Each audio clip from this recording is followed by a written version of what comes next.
My name is Elena, and 6 months ago, the man I thought I'd spend the rest of my life with called me crying, begging for another chance.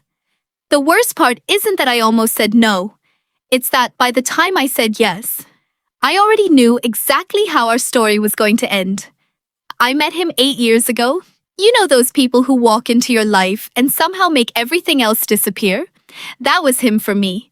From the very beginning, I was convinced I had found the person I was supposed to grow old with.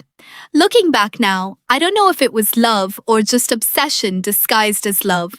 For years, our relationship was chaos. There were lies, secrets, promises that never meant anything. And somehow, despite everything, I kept finding reasons to stay. The first time I caught him cheating, I left. The second time, he convinced me things would change. The third time, I stopped counting. Every few years, another secret would crawl its way into the light. Another woman, another apology, another excuse about how confused he was or how much he loved me. What hurt the most wasn't that he betrayed me. It was realizing that he expected me to forgive him forever. As if my love was some kind of safety net he could fall back on whenever he destroyed everything. Then 2 years ago, I discovered something that made my stomach drop. The entire time we had supposedly fixed our relationship, he had been living a double life. Another woman, another family, another version of himself.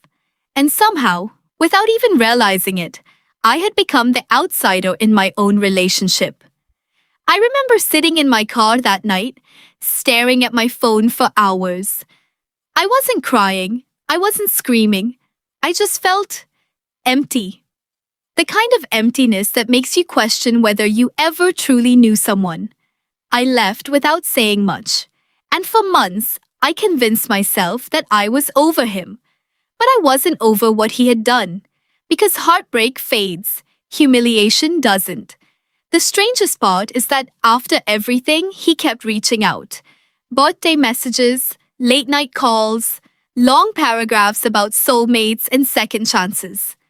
At first, I ignored him. Then one night, out of curiosity, or maybe weakness, I answered. We talked for almost 3 hours, and somewhere in the middle of that conversation, I realized something terrifying. He still believed I was the woman who would forgive him. He still thought he understood me. And that's when the idea first entered my mind. What if I gave him exactly what he wanted? Not because I loved him, not because I missed him, but because I wanted him to experience what it feels like to trust someone completely, only to lose everything. I know how that sounds. Believe me, I've had the same argument with myself 1,000 times. For weeks, I couldn't sleep. Part of me knew it was unhealthy. Another part of me wanted justice. Real justice. The kind that doesn't involve screaming matches or broken windows. The kind that takes years. Slowly, I started imagining what it would look like. I would let him back into my life.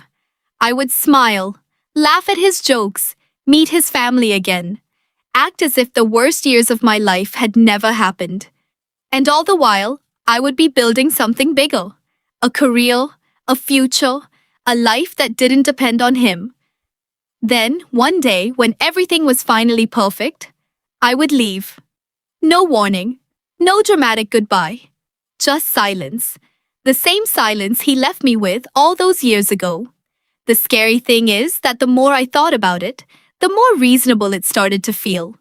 That's what betrayal does to people. It changes them. You stop seeing people as people.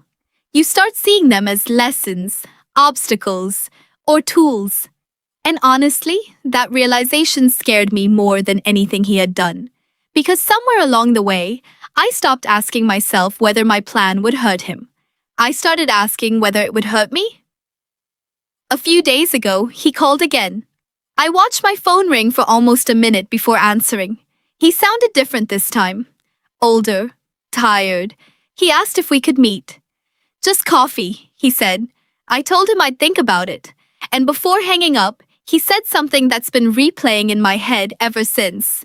He laughed nervously and said, "You know, I still think we're meant to end up together." I didn't answer.